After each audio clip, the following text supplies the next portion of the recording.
3 a.m., and I was in the shop cradling a Budweiser, trying to finish a repair I should have wrapped up hours back. The blue cone of my torch threw jittery shadows across the concrete walls. That's when the light glanced off something that froze my blood colder than an Ohio January. A nurse's costume, white, immaculate, capped with a neat red cross. Beside it, a nun's habit, full headpiece and all. Under both, a 12-pack of Trojans and a travel-size bottle of Absolute. I clicked off the torch and lifted the nurse outfit. Cheap polyester rasped under my calloused fingers. Looks like the church and the hospital have strict travel attire, I told the empty garage. My name's Jack Dalton, JD to almost everyone, and I've spent 15 years welding steel and resurrecting busted junk in Millridge, a Rust Belt town that calls itself 12,000 strong on good days, 11 when the smart kids leave for college and never look back. I married Melissa Ward at 25, when we were both dumb enough to believe love steamrolls everything. Now I'm 38, staring at proof that my wife of 13 years has been playing dress-up for trips that don't include me. I took a long drink, tasting a bitterness that wasn't the hops. The garage smelled like filings and motor oil, usually the mix that settles me. Tonight it just underlined what I am. A blue-collar grunt married to a woman who works downtown at Ellison Logistics, all tailored suits and talk of synergy and optimization while I keep the world bolted together. The suitcase wasn't a beat-up duffel like the one I've dragged since high school. It was one of those expensive hard-shell jobs. Inside, along with costumes and contraception, sat lacy underwear I'd never seen, perfume that wasn't her drugstore standby, and a silk nightgown that cost more than my day rate. But the phone in the side pocket stopped me cold. A gas station burner, the kind you buy when you don't want a trail. I flipped it open and scrolled. Most messages were from someone saved as Slick. Can't wait for our weekend, babe. Bring the nurse outfit. Rooms booked. 237. I'll be waiting. Tell JD it's another boring conference. He's too dumb to check. That line hit with the weight of a sledge. Not because the affair surprised me. I'd been putting together the late nights, the sudden frenzy for seminars, the lipstick run to take out the trash. It was the cruelty in assuming I was a dumb welder sleepwalking through my own life. I scrolled further. Dozens of threads over 3 months. Plans, rendezvous, details that turned my stomach. Then the name I least wanted to see. Carter Hayes. Slick. My former best friend. Best man at our wedding. Helped raise these walls. Sunday football. Barbecues. The same Carter who wrenched at Mason's Auto Body across town and had been married to Laura Hayes 8 years. I set the phone down like it might go off. My hands weren't shaking. Not yet. What settled over me was that clean, cold calm that arrives right before you do the thing you can't take back. I walked to my welding bench, chose my finest needle, the one for delicate joints, and came back to the suitcase. One by one, I made invisible pinpricks in every condom in the box. Tiny enough to miss without a magnifier, big enough for nature to do what it does. Congratulations, I said to the tools, the walls, the dark. You're going to be parents. I put everything back exactly as I'd found it, except for the phone I pocketed. I had a call to make. Carter picked up on the 4th ring, voice thick with sleep. Hello? Hey, Slick, I said, letting the nickname poison my tongue. Your old pal JD. Sorry for the wake-up. News can't wait. JD, man, it's 3 in the morning. You okay? Couldn't be better. In fact, it's about to get downright festive. Seems you and my wife will have something big to celebrate real soon. Silence stretched like a guitar string about to snap. I don't know what you're on about. You sound drunk. Maybe you should... Congrats, Carter. You're gonna be a daddy. And tell my wife she's homeless. I hung up and started loading Melissa's life into my pickup. The suitcase, her jewelry box, the fancy clothes charged to our joint account, the bookshelf's worth of titles on maximizing potential. All of it into the bed of my Ford F-150. 12 minutes through Millridge's empty veins. Past the mill that shuttered, the Dollar General, the subway that stays open for 3rd shift, the high school where she and I partnered on a chemistry lab. Irony wasn't lost on me. Carter lived in a modest ranch on Elm Street, where working people mow on Saturdays and kids ride bikes till the streetlights click on. His Mustang, restored and pampered like a golden calf, glowed in the driveway. I parked behind it, pinning it in. I set the suitcase and 2 bulging trash bags on his porch, rang the bell, and waited. Porch light. Footsteps. The door swung open on Laura Hayes in a bathrobe, hair sleep mussed, eyes blinking. JD, what are you doing? It's the middle of the night. Laura's the casserole at the church type. the one who remembers birthdays. She didn't deserve what was about to happen to the map of her life, but she deserved the truth. "I'm sorry, Laura," I said, gesturing at the luggage. "Your husband's girlfriend left a few things at my place. Thought she might want them back." She looked at the bags, then at me, then back. Confusion. Realization. Finally, a soft, resigned grief that told me everything. "She's not the first," she whispered. Those 4 words hit harder than anything else that night. Not the first. How long? How many porches at 3 a.m. have received deliveries of someone else's betrayal?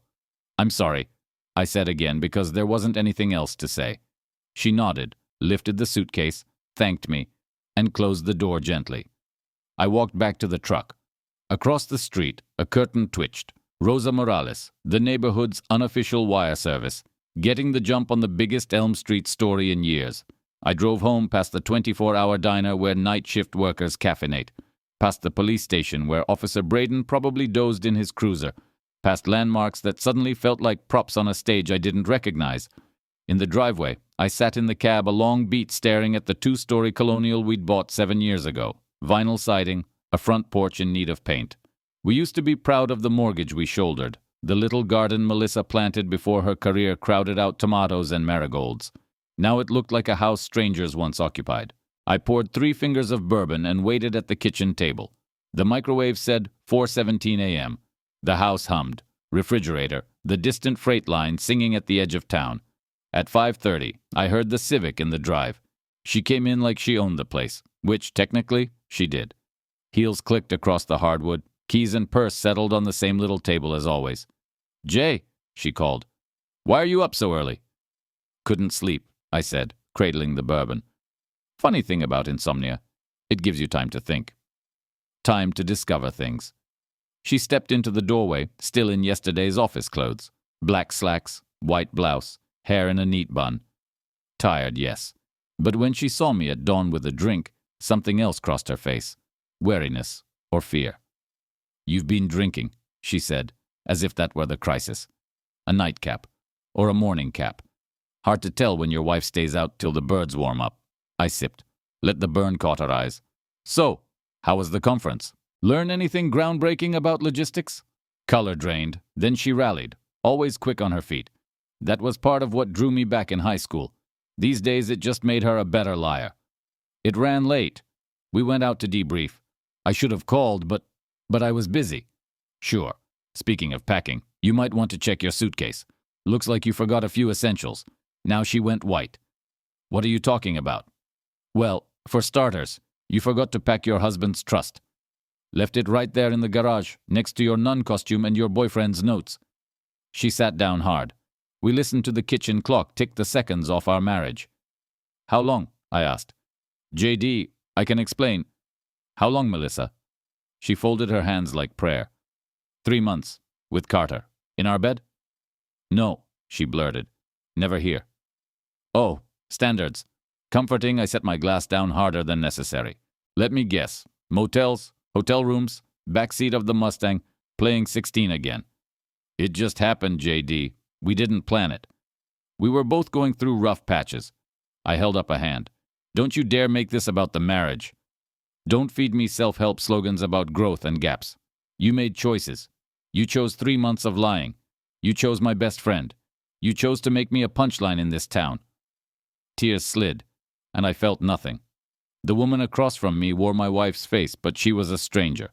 Maybe the Melissa I married could have done this all along and I just didn't see it. "What do you want me to say?" she whispered. "Nothing. I want you to pack what's left and get out of my house. Our house, JD. Both our names. Your things are already at Carter's. Laura was gracious about it. Turns out you're not his first side piece. Congrats. You're a pattern." Her head snapped up. "You told Laura?" "Didn't have to." She connected the dots fast. "Sounds like she's had practice." She stared at me like I'd ripped out a vein. "You bastard. You couldn't talk to me. You had to humiliate me. Ruin everything." "I ruined everything?" I laughed without humor. "That's rich, Mel. Real rich." She shoved her chair back. "This isn't over. You don't get to throw me out like trash. I have rights.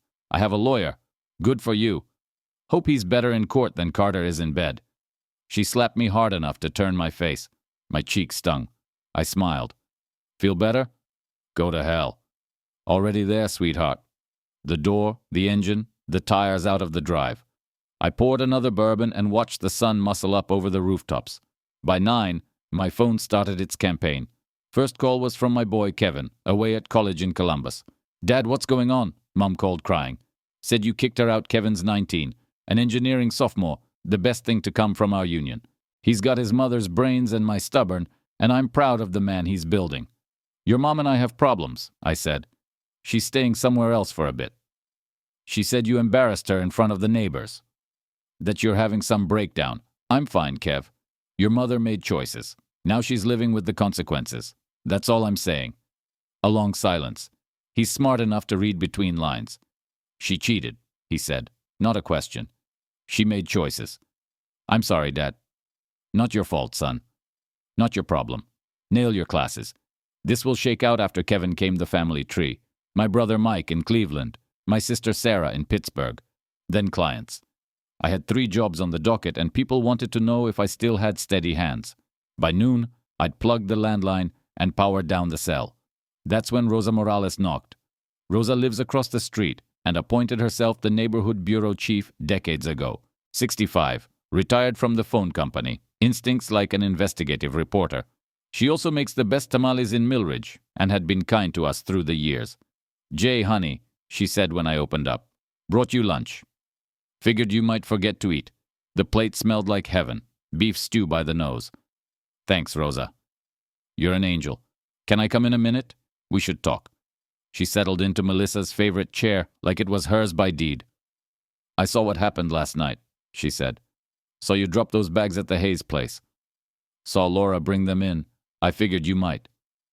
Carter's a piece of work, JD. Always has been. I've watched him sneak around for years. Different women, different cars. Laura's a saint for how long she's put up. Why didn't anyone say anything? Rosa lifted a shoulder. Not my business. But when he started sniffing around your wife, it became my business. I like you. You're good people. You knew about Melissa and Carter. I suspected. I saw them at the Sleepy Inn off Route 9 a month back. I was coming from Youngstown, stopped for gas, and there they were. Her car in the lot, him coming out of a room. Why not tell me? Would you have believed me? Or would I be the nosy old busybody? She had me. A month ago, I'd have defended Melissa like a zealot. Anyway, Rosa went on, now that it's out, you need to know the terrain.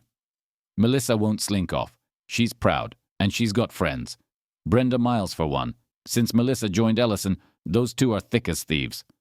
I knew Brenda, HR at Ellison, a sharp-tongued woman in her 40s who'd never been married and seemed to savor other people's drama. She and Melissa had grown close, bonded by their contempt for small-town gravity. What about Brenda? She's been stuffing Melissa's head. Independence, empowerment, nothing wrong with that. But Brenda's mean.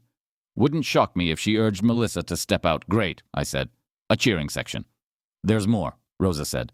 Word is Melissa's talked to a lawyer. Alan Pierce, the divorce guy, the local gentry favor. She moves fast, I said. She's scared. And angry. That's a dangerous cocktail. After Rosa left, I sat in the quiet and tried to map a next move. Instinct had driven last night. Now I needed a plan. If she'd lawyered up, the business and the house would be next on the chopping block. I went out to the garage and looked over my livelihood. Torches, clamps, half-finished frames.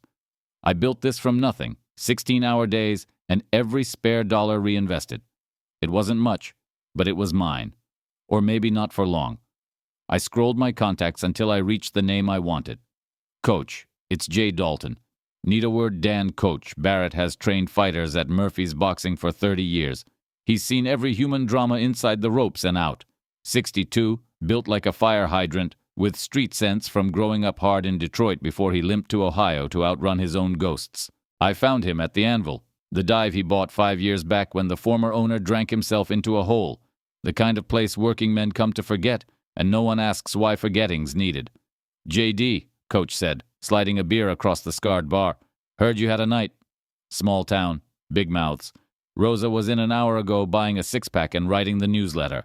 I drank deep. Cold and bitter. Perfect. What do you know about divorce lawyers, Coach? Enough to know they're vultures. They circle the wounded and pick the bones clean. He studied my face. She got counsel? That's what I hear. Alan Pierce, Coach, whistled. Expensive habit. He doesn't get out of bed for less than $5,000 up front. Where's she finding that? Good question. You want advice? That's why I'm here. You don't win this with lawyers. Lawyers are refs. They get paid either way. You win with information, with leverage. You win knowing what they don't want known. What kind of things? The kind that make folks change their tune. The kind that turns pricey counsel into sunk cost. I knew what he meant, but I didn't love the road. I'm not trying to destroy anyone. I want out with my dignity and my shop intact. Noble's a luxury when you're fighting for your life. And that's what this is. JD, Melissa, and her choir will try to crush you. They'll paint you abusive, drunk, unstable. They'll strip you for parts and leave you with debt and static. You sound like a veteran, I said. 3 campaigns. Cost me 2 businesses, and most of this, he rubbed his bald scalp. So believe me. By mid-afternoon, the regulars drifted in. Guys from the last factories, job site crews, retirees with nothing better to do than drink and talk about how the world went crooked. What should I do? I asked. Start with intel, Coach said. Find out what she's actually doing, who's helping, what the plan is, and document everything, every call, every threat, every nudge. Courts like the ring. The best fighter doesn't always win. The one who shows the judge where the punches landed does. By the time I left the anvil, I had a plan. Ugly, not noble, but workable. First step, surveillance. I drove out to Ellison Logistics, the low-slung brick in the East Side Industrial Park. Melissa's Honda in the lot next to Brenda Miles's red Camaro. I parked across the road behind a billboard for the local Ford dealer and settled in. At 6:30, they came out together, talking, laughing. They climbed into Brenda's car and rolled. I trailed at distance. They didn't go far. The Camaro turned into the Sleepy Inn, the same tired motel Rosa had mentioned. My stomach knotted. They parked and headed not to a room, but to a picnic table near the office. I backed behind the dumpster, cracked the windows, and listened to Scraps. Can't believe he humiliated me, Melissa was saying, dumping my stuff at Laura's in the middle of the night like I'm a criminal. He's trying to intimidate you, Brenda said. Classic abuser play. Make you small so you crawl back, abuser. I'd never raised a hand. I hadn't even raised a voice until dawn. But I could feel the narrative taking shape. Pierce says we can use it, Melissa went on. Emotional abuse, public humiliation, pattern of control. What about the business? Can we take a bite? Brenda asked. Pierce thinks half of everything accrued during the marriage includes his equipment and client list. Could be 50, 60 grand ice slid through me. 60 was likely more than the shop was worth on paper, but litigating it would burn me down in fees. And the house? Trickier. Both our names, but I've been contributing to the mortgage. We can argue my income made it possible. What about Carter? Where's he in this? A pause.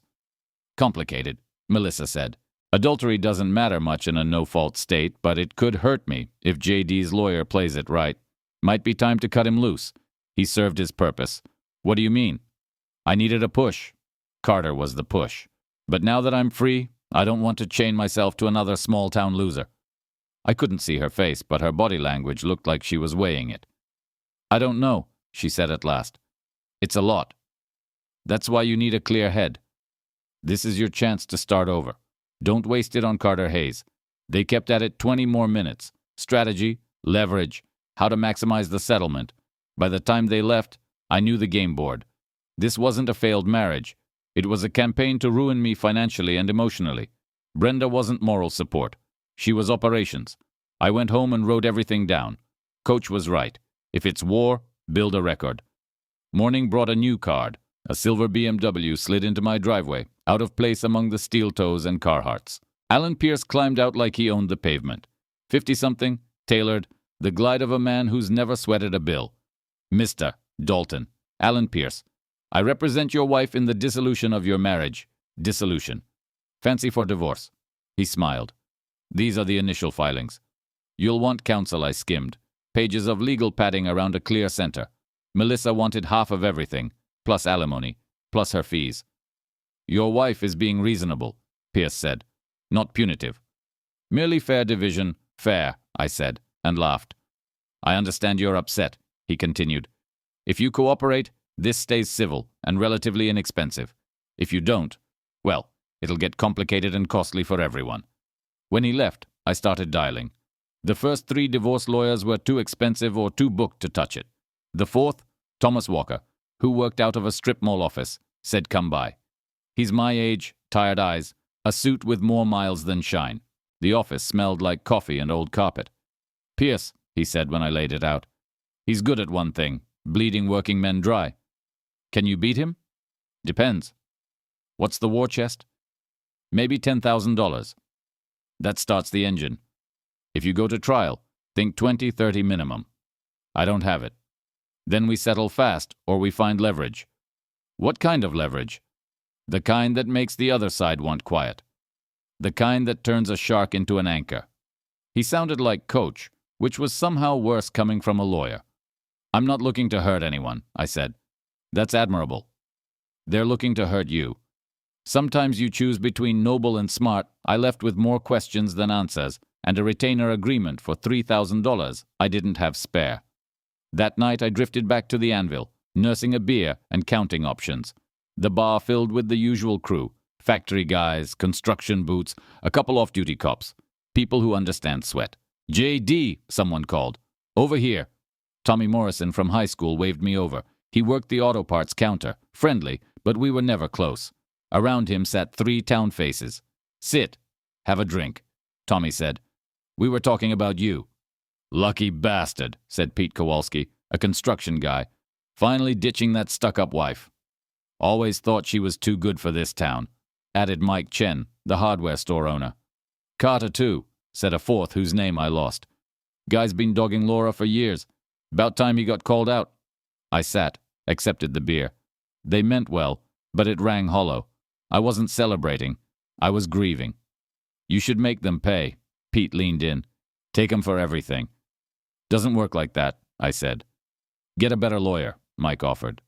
Sue her for alienation or whatever. This isn't a movie, I said. Maybe not, Tommy said. But you don't have to play dead. You've got friends. People respect you. It counts. As the night wore down, others wandered over with support and terrible advice. By closing, I was drunk and angry, and no closer to a solution. I stumbled into the cool air and nearly walked into someone on the sidewalk. Easy there, J.D. Carter Hayes stood under the streetlight, and it punched the wind from me. Average height, thinning brown hair, good-looking once, softening now. We'd been friends 20 years. Weddings, beers, football. Now he was the guy sleeping with my wife.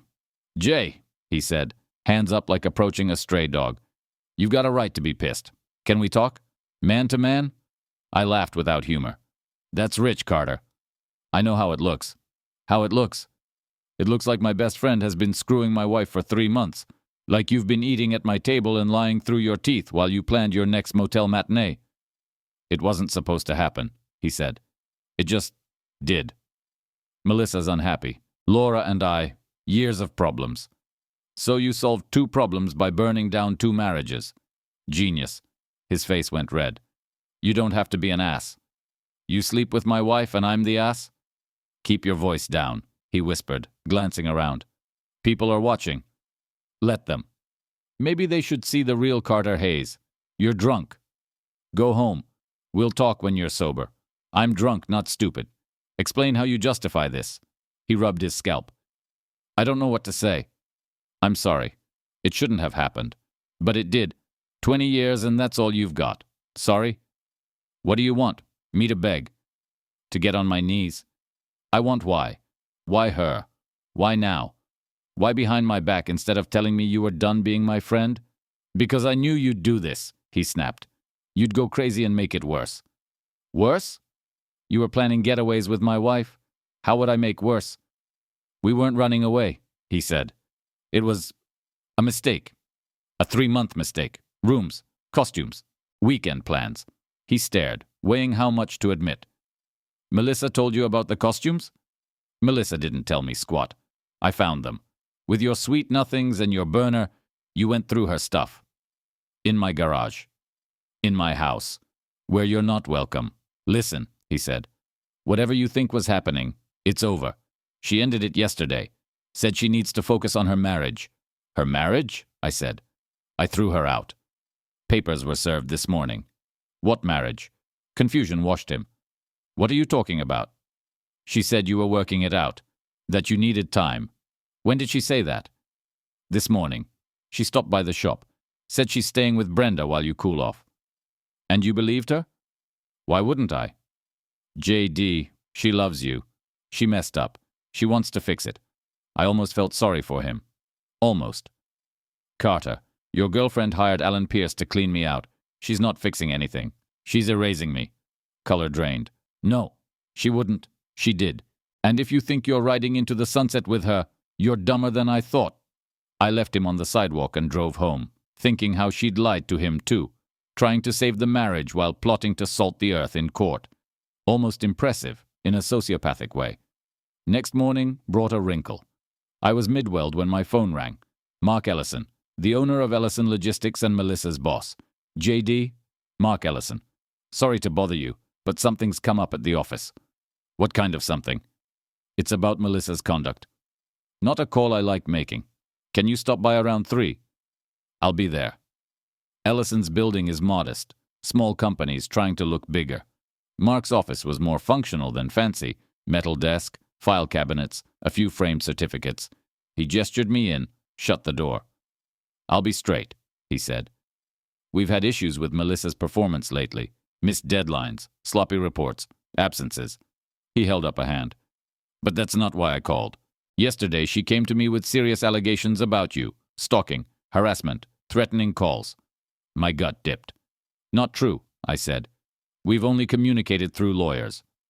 I didn't think it sounded like you, but I had to take it seriously. I told her to file a report if she felt threatened. He raised his eyebrows. She didn't. Which made me curious. I checked some things. He slid me a folder. Company phone. I'm within my rights. Take a look at the highlighted entries, dozens of numbers I didn't recognize, many during work hours. Yellow highlights are Pierce's office. 17 calls in 2 weeks, mostly 9 to 5. Blue is a private investigator in Youngstown, API. Name's Nick Santos. Divorce work, surveillance, asset searches. What would she need a PI for? That's what I asked myself. So I called him as if I were doing a background check on a prospective hire named Melissa Dalton. He wouldn't discuss cases, but he did say someone matching her description paid him $2,000 cash to tail her husband.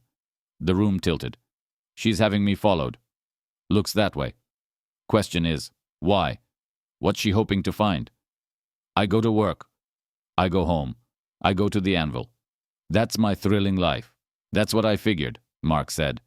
But she's using company resources, phone, computer, time, to prosecute a personal war. That's a firing offense.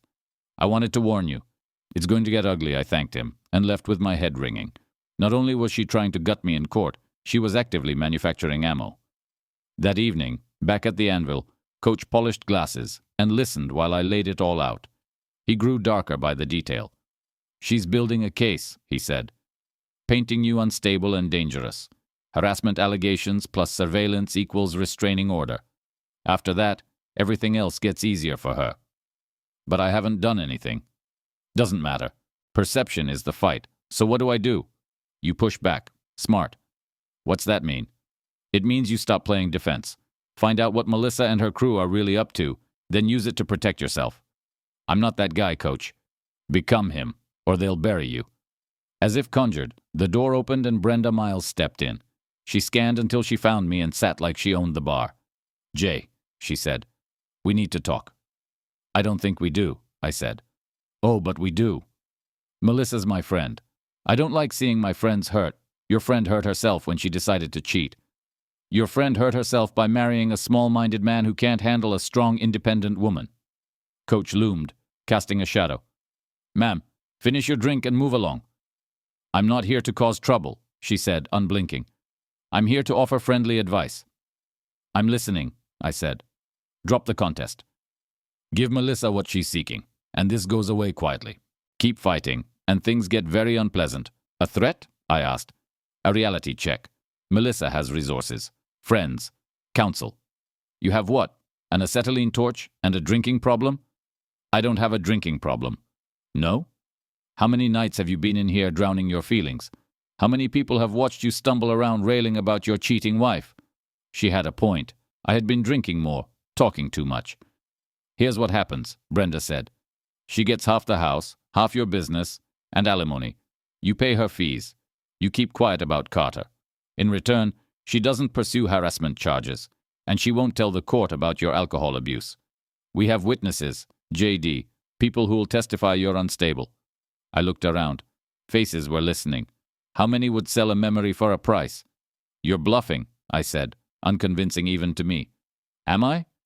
Turn down the best offer you'll get, and we will bury you. She tossed back her drink and left. Coach and I sat a while. Well, he said, now you've seen the board. Yeah, I'm screwed maybe. Or maybe it's time to stop playing by their rules and start playing by yours. How? Find what they're hiding. People who threaten like that have secrets too. I woke the next morning with a clarity that cut. Maybe it was Coach's words. Maybe Brenda's threat. Maybe I was just done being gentle. Kevin had taught me enough computer to be dangerous, and Melissa had never been creative with passwords. Same one for everything. The name of our first dog plus her birth year. 15 minutes at the public library, and I was in her email. What I found was worse than what I'd guessed. Messages between Melissa and Brenda went back 6 months, long before Carter. Not friendship, conspiracy. Brenda urged her to see our marriage as a cell and me as the guard.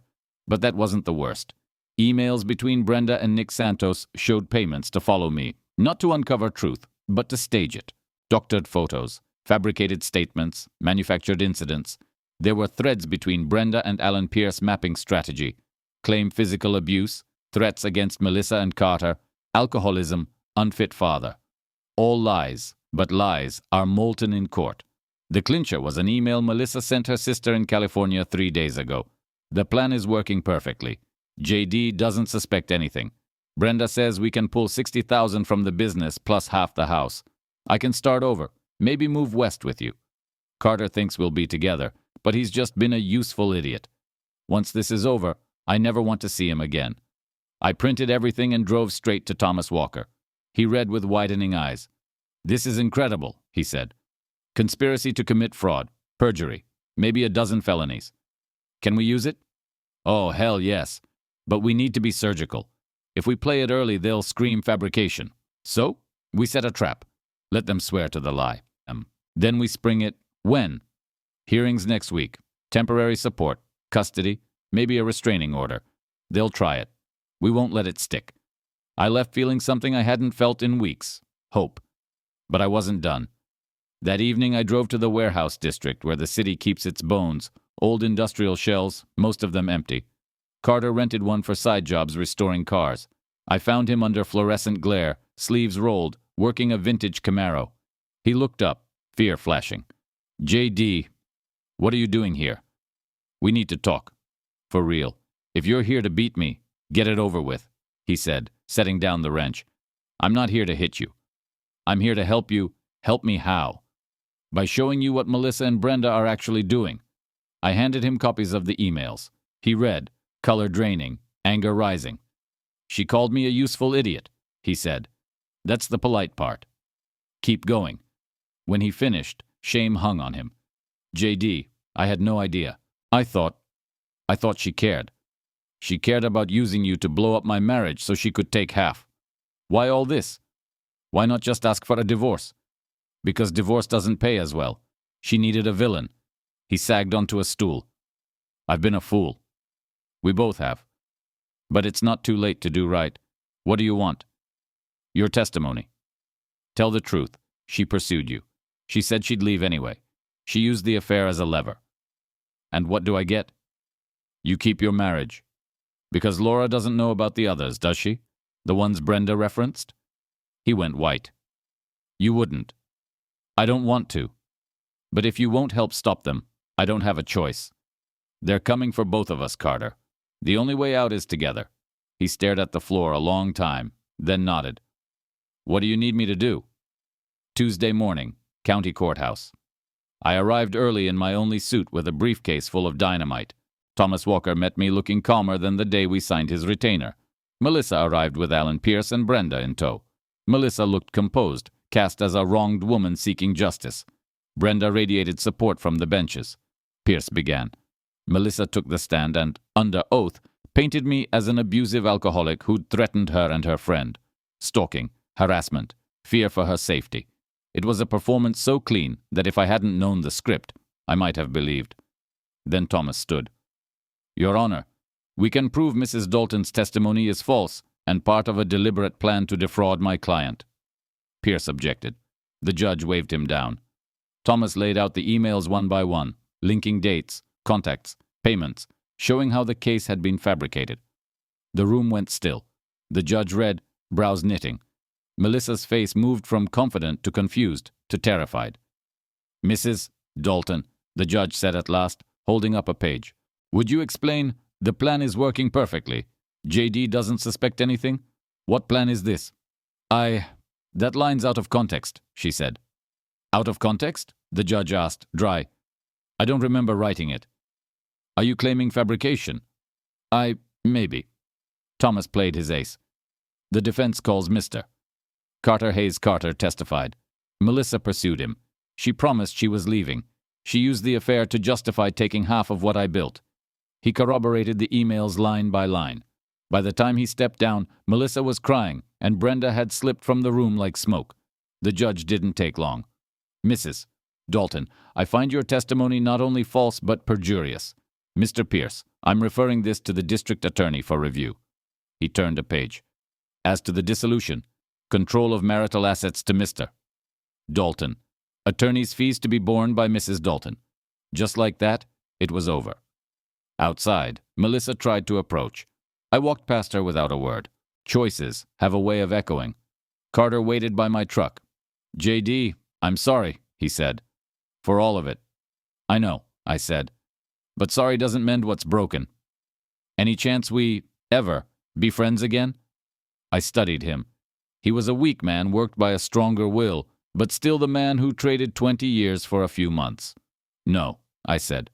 We can't. 6 months later, I was in the garage on a custom job for a Cleveland client. Business was better than ever. Word about the case got around.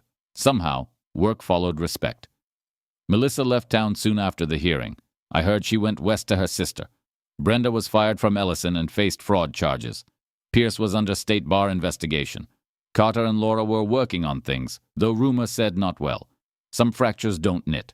Kevin transferred to a school closer to home and started helping at the shop.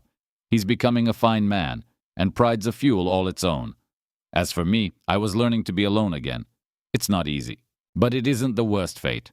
I had my work, my stool at the anvil, and the quiet satisfaction that sometimes, if you're smart, patient, and stubborn, the good guys actually do win. I was finishing a weld when a Civic eased into the drive. Through the window, I saw Melissa step out. Thinner, older. 6 months etched 5 years into her face. She came toward the open bay, shoulders hunched against the October wind. Hello, Jack, she said. Melissa. Can we talk? I don't think we have anything to say. Please. 5 minutes. Against my better judgment, I set the torch aside. I came to apologize, she said, for everything. The affair, the lies, trying to ruin you in court. Okay, you apologized. Now what? I want to explain why. I know why. You wanted out, and you wanted money. Brenda convinced you I was the anchor. It was more complicated. No, you made choices, bad ones, and when they had consequences, you tried to invoice me. She started to cry, the defeated kind, when you realize you've burned the bridge and the boat. I know I hurt you, she said. I can't make it right. But I did love you once. What we had was real, even if I threw it away. Maybe it was real once, I said. It wasn't real when you planned to strip what I built. It wasn't real when you lied under oath and made me a monster. I know. I'm sorry. Sorry doesn't give back 13 years. Sorry doesn't fix trust. Sorry is a word. She nodded. You're right. I just wanted you to know I understand what I lost.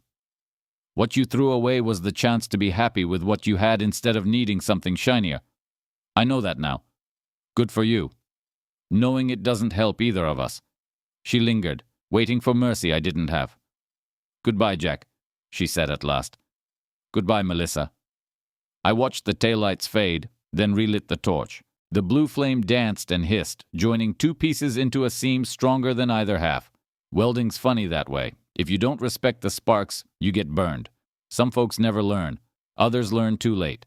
But sometimes, if you're careful, patient, and willing to do the hard work, you can take something broken and make it whole again. Not what it was. Stronger. I finished as the sun slid behind Millridge. Another day's work. Another small victory. Building something solid out of the raw stock life hands you. Not the life I planned, but the life I earned. And that was enough.